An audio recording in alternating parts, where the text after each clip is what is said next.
Hey, y'all, it's Shira Lakeisha. I hope y'all are having a great and amazing day. Man, we are on our 31 Notes to You from the book of Proverbs. And man, I'm having a lot of fun with this. And today we're touching on family. We're touching on family. And the reason why we're touching on family today, because that can be one of our biggest assignments. Sometimes those are some of the hardest people for us to deal with, especially when we're going through our transformation. And why? Because the enemy used them sometimes, okay? Use them because those are the closest people to us, all right? So, man, we're going to get into that today. So, we coming from Proverbs chapter 15 today, which is note 15, okay? Y'all see note 15? And we coming from verse 1 through 3, okay? So, we got to jump right into it, all right? And it reads, "A soft answer turns away wrath, but a harsh word stirs up anger. The tongue of the wise use knowledge rightly, but the mouth of the fools pour forth foolishness. The eyes of the Lord are in every place, keeping watch on the evil and the good." Okay, so again, that was Proverbs chapter 15, verse 1 through 3. Okay, so how does this all tie in together? Okay, because y'all know Proverbs is giving us that wisdom, knowledge, and understanding. Okay, so what we first want to do is we want to first seek understanding versus being understood. Okay, always try to see how can I seek understanding versus being understood, and that's just a good leadership quality. Okay, but also what we want to do is we want to understand why the enemy used the family to irritate you or, be one of your biggest assignments. And then in the video, we're going to also talk about how to cope with that as well, okay? So y'all go ahead and stay tuned for that. But before we get into that, I just want to address, I got a comment from a young lady, and she kind of hit this, what brought this about tonight, all right? And this is what it reads, okay? This is what it reads, okay? This is the message she sent. And, I figure if she has this question, a lot of other people got this same question, okay? And this is something that we all have to deal with when it comes to family, because again, them can be some of the hardest assignments we have to deal with, okay? And we all know this, okay? So what she said was, she says, how do you manage around family members, especially when you don't have the means to just move out? But every day, it's a war that you have to fight and overcome. She says, but every day it's a war that you have to fight and overcome. Okay, you don't have the means to move out. Okay, so we about to address this. Okay, she also went on and says, loving them is not a problem. Meaning, I love my family. Like, I love them. Okay, meaning I want to find a solution to this because I love them, but I don't know how to. Okay, because they taking me from 0 to 1,000. In this example, that's what I'm getting from what she was asking. Okay. Then she went on to say, but staying in your lane is. Okay, so loving them is not a problem, but staying in your lane is. And then she also says, so sometimes I dump down to eat what they eat. Meaning, I interpret something, because I don't be doing all the slang and all of that, y'all. But she said, I dump down to eat what they eat. Meaning, sometimes she stooped down to their level because they took her there, basically. Okay? Then she went on and says, and I'm trying to change my lifestyle. And I believe she said, how can I cope with this in a lot more positive way? Okay. That was a great question. All right. Immediately, I could not respond to that fully, but I had to sit on and meditate on it a little bit and pray to God about it, because this can be a big problem for a lot of people, because again, your family is the closest people to you. Okay, so we're gonna hit why and how to cope with that, all right, in this video today. Okay, so some of the many reasons why the enemy uses your family to come against you sometimes, or to irritate you, and it can be the reason why it can be hard dealing with your family is, first, your family is the closest people to you, first of all. So when I say the closest people to you, meaning they are the people who you love. And sometimes they just think they know you, okay? They just think they know you in and out, and they know what you gonna do and all of that. And some of them do know you, and some of them don't know you, okay? Because in the Bible, Jesus was right in front of them, and some of them still didn't know who he was, okay? They had an idea of who he is, but I don't think nobody really knew the significance of who he was at that time. You see what I'm saying? Until he started, showing more things, okay? Also, it can be hard dealing with your family and things of that nature, because a lot of times you do what you do for your family. You know what I mean? Okay, especially if you that one. If you that one, you do what you do for your family. And sometimes it feel like, man, you coming up against me, you're fighting me, and I'm trying to get us out of this situation. I'm trying to build, I'm trying to do this, I'm trying to do that, and you're fighting up against me. You got this friction for no reason. And sometimes it's kind of like, man, like, do you even have any idea of what you are doing? Like, you tearing us down when I'm trying to build us up. You see what I'm saying? So that can be frustrating alone too, okay? Because you looking like, man, I'm out here motivated. I'm out here doing this and that for them. And here it is, it seems like they coming against me. Like they missed the memo. You see what I'm saying? All right. Also, it's something called strongholds. Strongholds in the family, all right? So a quick example I use is, let's say you just had children. You know, you got some children and you tell, one of your family members, like, hey, please don't smoke around my baby. I don't want you to smoke around my baby because, it's not good for him, and secondhand smoke, this, and that. Well, that particular family member might look at you and say, well, I smoked around my kids, and my mama smoked around me, and my dad smoked around me, and my great-granddaddy, we smoked all our life. It ain't nothing wrong with none of us. You know what you're fighting against? You're fighting against a stronghold. That's what you're fighting against. You see what I'm saying? I had got that from a video I was watching earlier today by Stephanie, because she kind of helped explain the strongholds, but that tie into our message tonight, okay? Basically, this is something that we've been doing, and who are you to try to change what we've been doing? So you pushing them out of their comfort zone, okay? So that can be a reason why you're having friction with your family, okay? So, again, it's the closest people to you. You breaking strongholds. You love them. And a lot of things you do is you do it for them. So what better person to use, the enemy can use than your family, okay?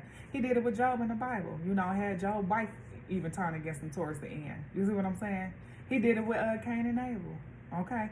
He did it with Joseph and his brothers, okay? I think they left him in the ditch and went back and told the father he was dead. So what I'm saying is, at the end of the day, we got to keep God ahead of our lives, okay? And I don't want to miss that. I don't want that to be the missing piece from this entire ministry on this channel as a community. It's keeping God the head of our lives, making this godly decisions, okay? Because sometimes you can't cope with them no more. Sometimes you can't deal with it, okay?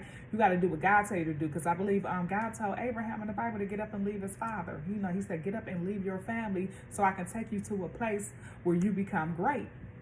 That's what he told Abraham. I don't know, y'all just got to Google it to find the exact details, but that's what he told Abraham. You see what I'm saying?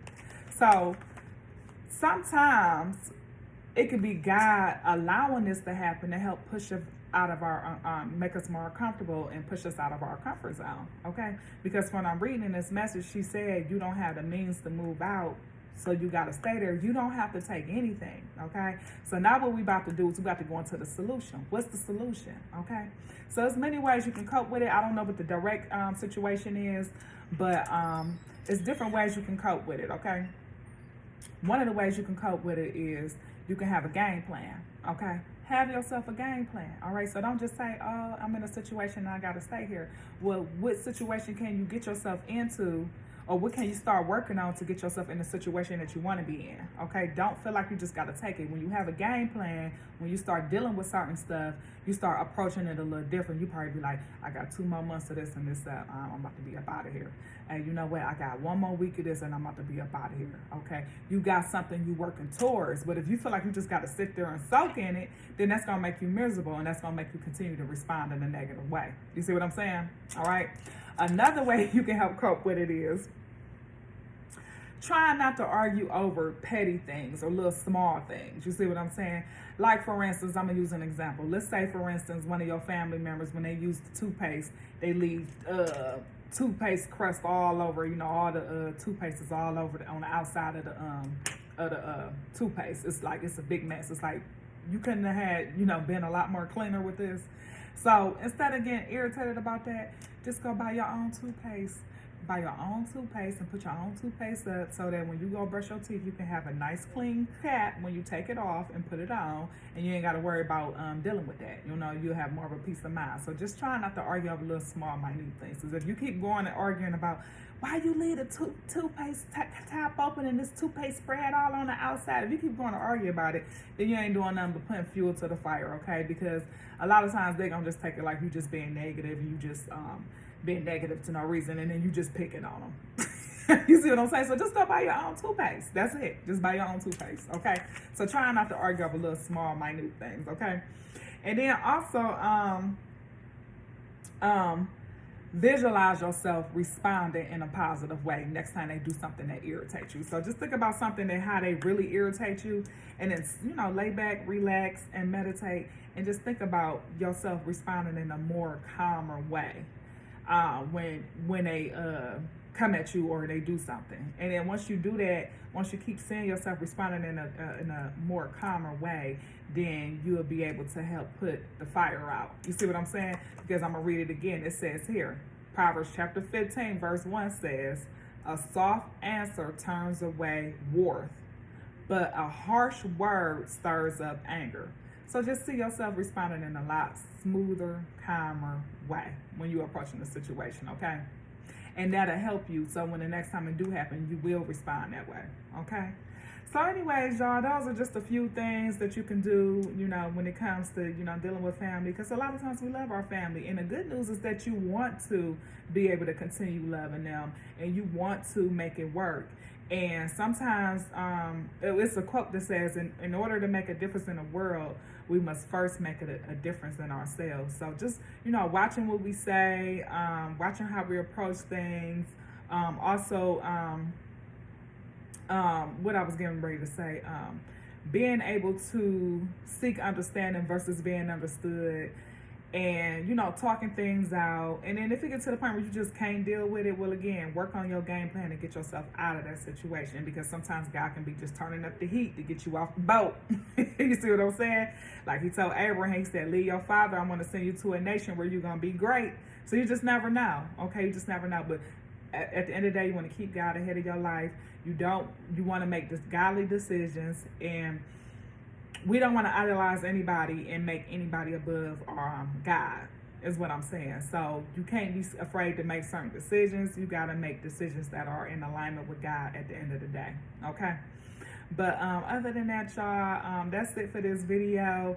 And man, we are on to something for the 31 Notes of Proverbs. I'm telling you, we on to something, okay? It's a book I want y'all to check out. It's a book I want y'all to check out, and it's with the 31 Notes of Proverbs. And it's called Wisdom. Hold up. Wisdom Calls Out on the Streets, okay? And this is a Proverbs devotional and journal, all right? And this is written by Tiffany Steele, and it's on Amazon, okay? You can get it on the Kindle for 99¢, and you can get a hardcover. I just ordered the hardcover today. I'm excited because it got the journal attached to it, and then you can also get the paperback, okay? But I'm excited about this. I don't know about y'all, but I love journaling. I love reading, and I feel like it'll put y'all in alignment with you know, the Proverbs and everything, and then us just reflecting and taking in everything. So y'all go ahead and check that out. I just ordered mine today. I haven't read it yet, but I already know I'm gonna love it. Matter of fact, I met the author today. She is absolutely amazing. I don't know her personally, but it looked like she walking like she talking. Okay, y'all. So anyways, y'all go ahead and check that out. And then in closing, if you're looking for a life coach, and you just, you know, want to map out a game plan on where you are, where you're going, and just, you know, get around somebody that's going to, you know, sharpen your, you know, iron sharpening iron, and, you know, helping you get out of your comfort zone and just going to the next step. And again, my job is not to necessarily give you no advice, but to help coach you, because a lot of times it's things that we already know. We already know where we at. We already know where we want to go, but sometimes we just need that additional accountability and coaching to help us get there, okay? And we in this together. We're a community, okay? So y'all go ahead, email me at cinnursenetworks@gmail.com for your consultation. The consultation is free, and then from there we'll work on the prices and everything. But other than that, I hope y'all are having a great and amazing day, and I will see y'all in the next video. Okay, good night.